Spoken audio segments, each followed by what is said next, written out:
What is going on, YouTube? Lamont at large today. We're in the Captain Joe Bird Cemetery here in Huntsville, Texas. I love this place. This is a cemetery where many prisoners that are in the Texas prison system who, when they die, their bodies are unclaimed. They come here. And hey, saves the family $10,000 at least. How would you like to live across the street right there, huh? Yeah, I wouldn't mind it. I would always be hanging out here. That's for sure.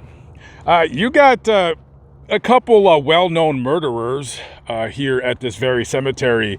I wonder if any of those people across the street know that they're neighbors with this guy right here, Henry Lee Lucas.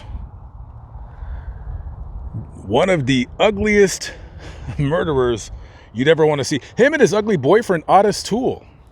The reason why I've never done a video about that guy is because I'm probably going to eventually soon. He and his boyfriend were such filthy liars about who they killed, and I just kind of didn't want to deal with him just because he's a liar. Anyways, take it easy, Henry. Scumbag. So anyways, I did a video about a scumbag who I would even say is a bigger scumbag than Henry Lee Lucas. He's right up the way right there. His grave is kind of unmarked. It doesn't say his name on it. His name was Kenneth McDuff. One of the biggest pieces of filth you'd ever want to know. I did a video about maybe a couple years ago about that clown. And a future video that I'm going to do is about Robert Wayne Harris, who is somewhere over in that direction right there. I would have done the video, but you know, as I do these videos outside, you got people screaming, you got people with their loud motorcycles, music. That was not a good day for me. That was not a good day for me. It was ridiculous. I finally said I had it. I'm done, and I never did that video just because every time I hit record, it was like people were waiting for me to hit record, and then it would say, "Ah!" Or they would just start screaming, or with their motorcycles or their cars. These Me Too generation guys, you know what I mean? With their Dodge Chargers. No offense to anybody out there who drives a Dodge Charger, but, you know. Anyways, it's a cool car. It's a cool car. Moving along. So, a little bit about what's going on in my life.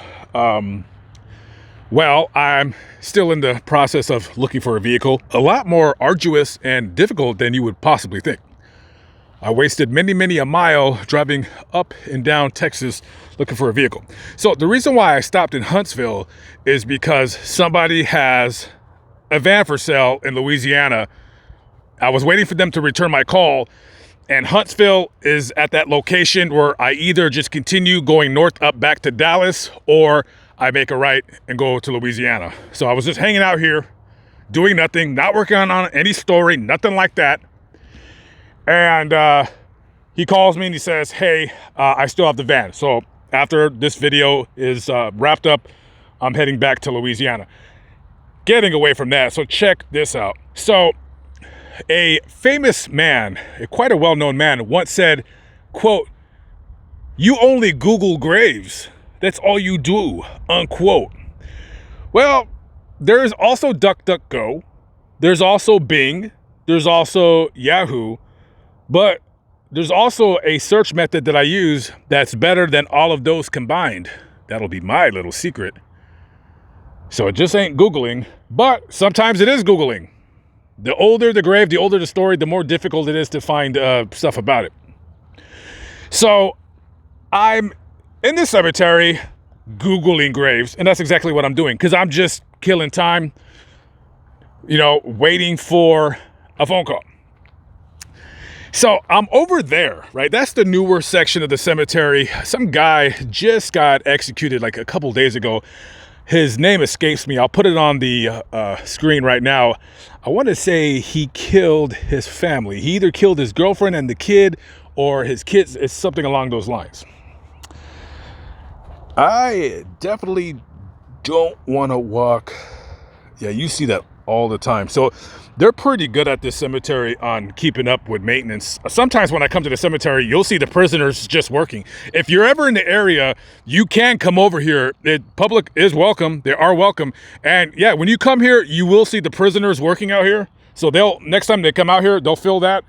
If I were you, I would not try to, strike up a conversation with them. I think that's frowned upon. Definitely, I do not want to get my visitation privileges revoked, because this is, the cemetery has a wealth of stories for me. So anyway, I'm just being lazy, Googling, graves or whatever. And I run across a grave. Now, I don't remember the exact birth and death dates, but the birth year was 1929, and then they died very recently. I want to say last month. And I was thinking to myself, I said, wow, you had a prisoner that was over 90 years old. So I had to Google the name, and it was a woman's name. It was this woman right here, Dorothy Clark Canfield. Dorothy Clark Canfield. So she is one of the newest additions to this cemetery. So I said, I'm looking at this woman. I said, what did a 92, 93-year-old woman do to end up at a prison in Texas and then die and then end up here where she had no family to come and claim her? Oh, let's do a quick background on Miss Canfield. So she is in the cemetery because she was doing I believe it was basically a life term considering her age at the time of sentencing. She hired a hitman to murder a district attorney and to, quote, really hurt his boss. Okay, let me explain really quickly. So Dorothy was arrested, right, in 2000, I think it was 2012 or 2013. So she was scamming undocumented immigrants out of their money. I guess she had an office, and she was saying that, oh, I'm a paralegal and I charge such and such fee to help you file paperwork so you can get your citizenship, or you could at least get residency here in this country. So she scammed at least 7-8 people out of, anywhere from $2,500 up until like $7,000. It just depends on what she could have got out of you. So she was sitting in the Montgomery County jail on a theft charge. And let's just say this woman is no stranger to being arrested.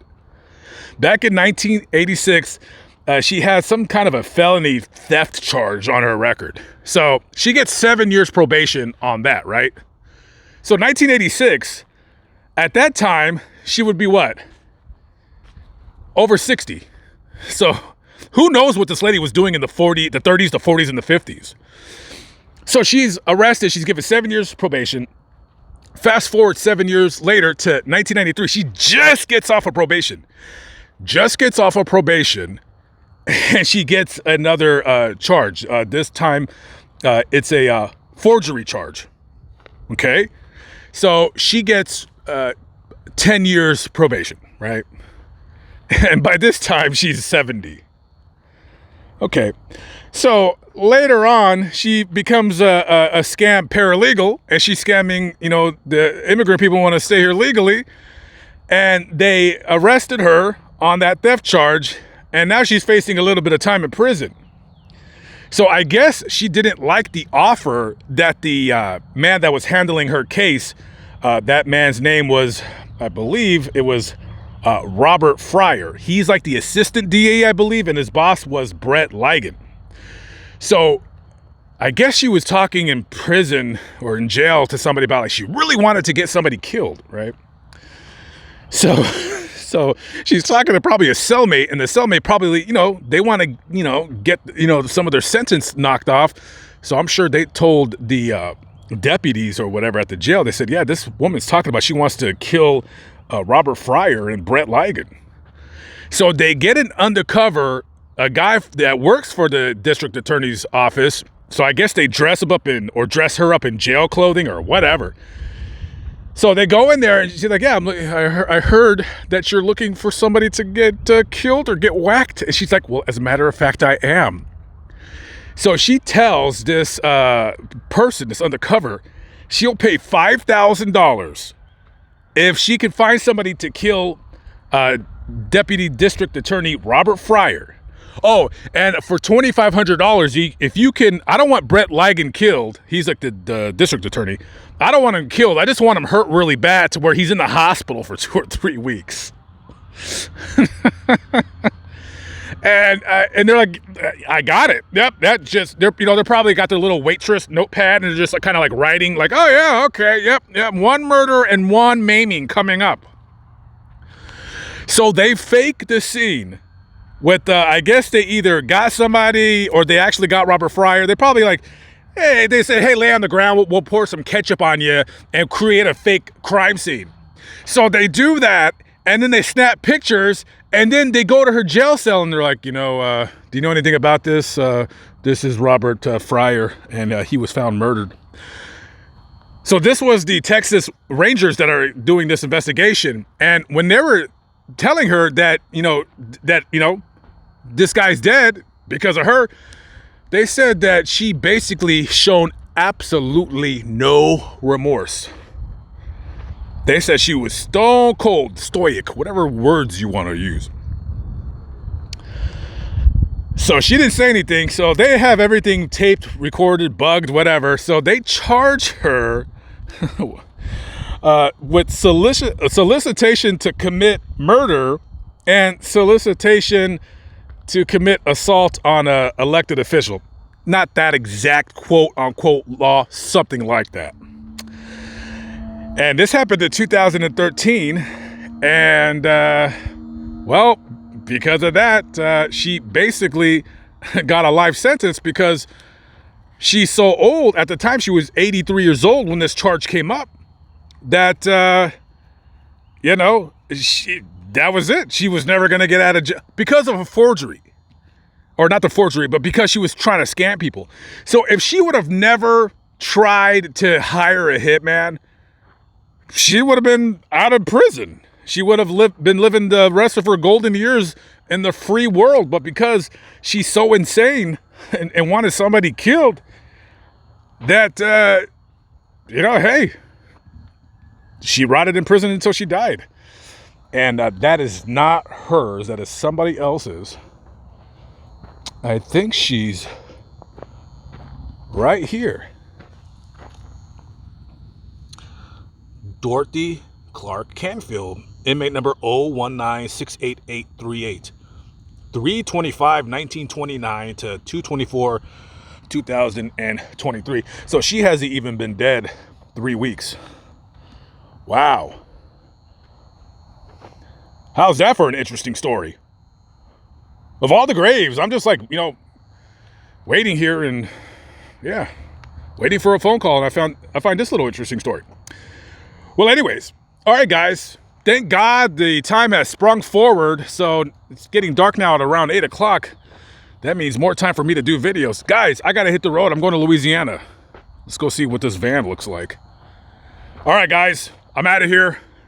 Lamont at Large signing off. I will catch up with you on the next video. I hope to see you there. Be good, y'all. Peace out.